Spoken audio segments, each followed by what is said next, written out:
So hello guys, आज के video में मैं एक्सप्लेन करने जा रहा हूँ द गुड डॉक्टर के सीज़न 1 के एपिसोड 2 को। और अगर आपने इसका पिछला एपिसोड नहीं देखा है तो मैं उसका लिंक डिस्क्रिप्शन बॉक्स और कमेंट बॉक्स पे पिन कर दूंगा। इस वीडियो का लाइक एम 500 लाइक्स का है।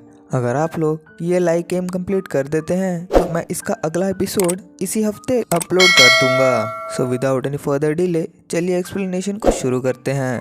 पिछले एपिसोड में हमने देखा था कि एज शॉन को सब क्रिटिसाइज कर रहे थे तो शॉन के फादर जो कि पूरे हॉस्पिटल के चीफ डायरेक्टर थे, उन्होंने कुछ ऐसा कमिटमेंट दे दिया जो उन्हें नहीं देना चाहिए था। उन्होंने कहा अगर शॉन कुछ भी ऐसी गलती करता है तो वो अपना पोजीशन जो कि चीफ डायरेक्टर का है वो उसे छोड़ देंगे।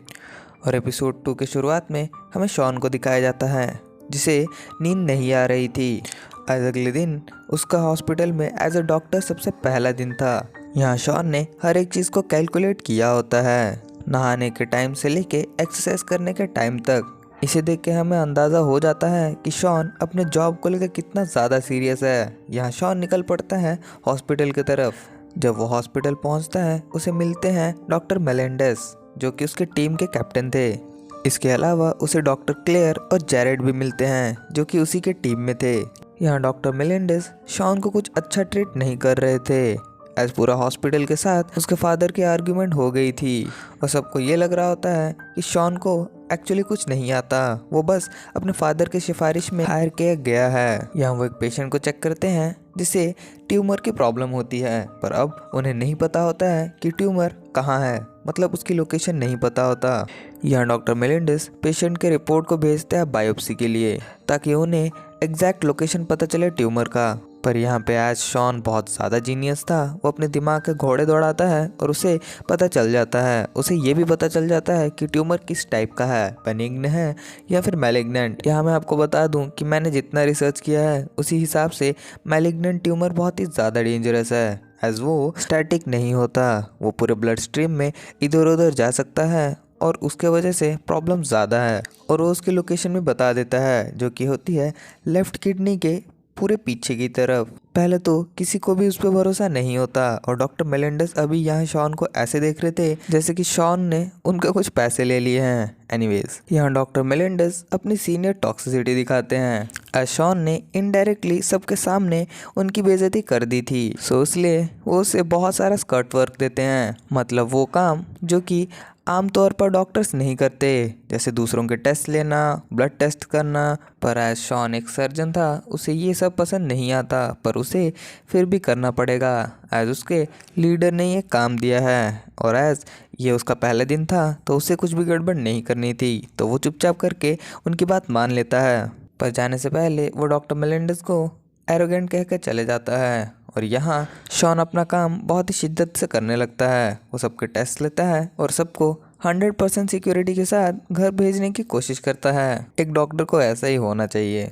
सीन शिफ्ट होता है और हमें क्लेयर को दिखाया जाता है जो कि उस पेशेंट से बात कर रही होती है जिसे ट्यूमर था। वो उसे बताती है कि उसे ठीक किया जा सकता है पर बचने के चांसेस कम हैं, जिसे वो एक्सेप्ट नहीं करती। तो इसीलिए यहाँ क्लेयर झूठ बोल देती है कि उसके ऑपरेशन का सक्सेसफुल होने के चांसेस ज़्यादा हैं एज़ कम्पेयर टू फेलियर के, जो कि बिल्कुल झूठ था। एज ट्यूमर बहुत ही ज़्यादा बड़ा था, उसकी लोकेशन भी बहुत ख़राब थी और वो स्टेशनरी भी नहीं था।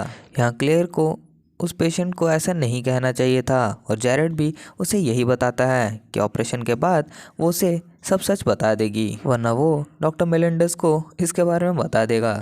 यहाँ डॉक्टर मेलेंडस को पता चलता है कि शॉन बहुत सारे लीजर टेस्ट कर रहा है, वो जिसका भी टेस्ट कर रहा है वो इसलिए कर रहा था कि रिस्क चांसेस घटाया जा सके। यहाँ पे नोटिस करने वाली एक बात ये भी है कि इस बात से कोई भी खुश नहीं होता। उस पेशेंट के पेरेंट्स को भी ये लगता है कि शॉन को कुछ भी नहीं पता और वो एक सर्जन हो ही नहीं सकता। यहाँ डॉक्टर मेलेंडस शॉन से कहते हैं कि उसे हर एक पेशेंट को 100% चेक नहीं करना, एज हर बार ऐसा नहीं हो सकता है कि हर पेशेंट को एक बड़ी बीमारी हो। और यहाँ डॉक्टर मेलेंडस भी सही थे, एज हम एक पेशेंट के पीछे एक ज़्यादा टाइम लगाएंगे तो शायद उस वजह से बहुत सारे पेशेंट पीछे रह सकते हैं। और यहाँ डॉक्टर मेलेंडस उस पेशेंट का ऑपरेशन कर रहे होते हैं जिसको बेनिग्न ट्यूमर था, मतलब कैंसर था। यहाँ ऑपरेशन के बीच में ही उन्हें रियलाइज़ होता है कि उसे सच में एक बेनिग्न ट्यूमर है और वो किडनी के पीछे है। जैसे कि शॉन ने कहा था, पर उसकी लोकेशन कुछ ज़्यादा ही ख़राब होती है जिसके वजह से उन्हें बीच में ही उस ऑपरेशन को छोड़ना पड़ता है। यहाँ डॉक्टर मेलिंडस फिर से शॉन को बुली करते हैं। वो शॉन को पास बुलाते हैं और शॉन को जब ऐसे लगता है कि वो शायद उन्हें ऑपरेट करने के लिए बुला रहे हैं तो वो उसे भेज देते हैं एक टेस्ट का रिपोर्ट लाने के लिए, जहाँ उसे ये पता चलता है कि ट्यूमर बेनिग्न ही है, लेकिन वो इतना बड़ा है कि वो हिल नहीं पा रहा, तो उसे वो बाद में भी रिमूव कर सकते हैं। अब यहाँ पे चैलेंजिंग पार्ट सिर्फ लोकेशन था। उस ट्यूमर का लोकेशन कुछ ऐसी जगह पे था जहाँ सर्जरी पॉसिबल नहीं है, तो इसलिए शॉन अपने टीममेट्स को एक आइडिया देता है। वो कहता है कि वो हेल्दी किडनी को निकाल के ऑपरेशन के लिए जगह बना सकते हैं, लेकिन उन्हें एक हेल्दी किडनी को एलिमिनेट करना पड़ेगा, जिसके बारे में जेरेड जाके डॉक्टर मेलिंडस को बताता है, लेकिन वो शॉन का नाम नहीं लेता, वो अपना नाम देता है। और ऐसा क्यों, ये तो मैं एपिसोड के लास्ट में बताऊँगा। जेरेड वहाँ डॉक्टर मेलिंडस को ये बताता है कि उन्हें किडनी को रिमूव कर देना चाहिए, एज उसके बाद वो ऑपरेशन परफॉर्म कर सकते हैं और उन्हें क्लियर विजन मिलेगा ट्यूमर का। यहाँ शॉन घर जाने की जिद कर रहा होता है, एज उसने पूरा दिन सिर्फ वही काम किया जो उसे डॉक्टर मेलिंडस ने कहा था और उसे कहीं पे भी असिस्ट करने का मौका नहीं मिला। पर यहाँ शॉन के डैड उसे बताते हैं कि डॉक्टर का काम ही यही है, लेकिन उसे गिव अप नहीं करना चाहिए, और उसे ये भी याद दिलाते हैं कि ये उसका पहला दिन है और उसे वही करना पड़ेगा जो डॉक्टर मेलिंडस ने उसे कहा है।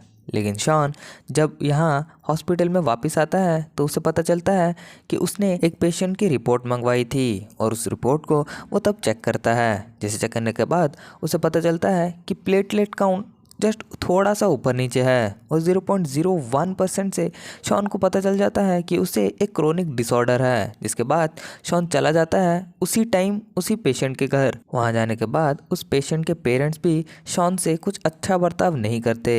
वो पहले मना करते हैं कि वो अपनी बेटी का इलाज उनसे नहीं करवाने वाले, पर यहाँ शॉन जब उन्हें ये बताता है कि उनकी बेटी मरने वाली है तो वो डर जाते हैं और उन्हें शॉन की बात माननी पड़ती है। यहाँ शॉन निकल पड़ता है उस लड़की को बचाने के लिए और यहाँ उसे पता चलता है कि उस लड़की को एक एक्यूट क्रोनिक डिसऑर्डर है। क्रोनिक डिसऑर्डर मतलब जो डिसऑर्डर थोड़ा लेटली हो लेकिन बहुत ही ज़्यादा डेंजरस हो, उसके अर्ली सिम्टम्स भी बहुत कम मिलते हैं। और इतना सब होने के बाद शॉन सोचता है कि वो अब मेलिंडस की बात नहीं मानेगा। वो एज अ डॉक्टर जो उसका काम है वो उसे पूरा ज़रूर करेगा और इसके बाद वो एक ऑपरेशन थिएटर तैयार करता है ताकि वो उस लड़की का ऑपरेशन कर सके। पर जैसे वो यहाँ स्कैल्पल उठाता है पीछे से डॉक्टर मेलिंडस आ जाते हैं। वो कहते हैं कि यहाँ से वो ऑपरेट करेंगे, पर यहाँ जब शॉन उन्हें कहता है कि शायद उन्हें उसकी हेल्प चाहिए हो सकती है तो यहाँ मेलिंडस उसे कहते हैं कि उसे घर जाना चाहिए और यहाँ शायद उसका काम नहीं है।